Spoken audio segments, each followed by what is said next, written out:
মা, তুমি কখন এসেছো? আমি ঘরে ক্লাস করাছিলাম বলে কিছু শুনতেই পাইনি। কি গো, কি হলো? এরকম মাথা নিচু করে বসে আছো যে? শরীর খারাপ করছে নাকি?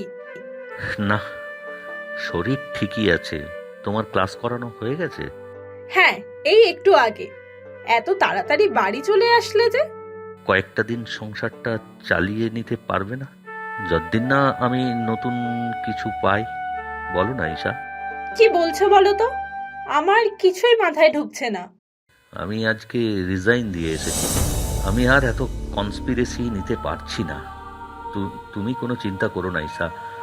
আমি ঠিক কোনো কাজ পেয়ে যাব। আমি জানি কয়েকটা মাস আমাদের কষ্ট হবে। সে না হয় চালিয়ে নেব। আমার তো ওই কয়েকজন স্টুডেন্টস। দেখছি পরের মাস থেকেই তো নতুন সেশন শুরু হবে। তখন যদি কয়েকজন স্টুডেন্টস বাড়ানো যায়। কিন্তু তার আগে বলো তো, হঠাৎ করে চাকরি ছাড়ার সিদ্ধান্ত নিলে?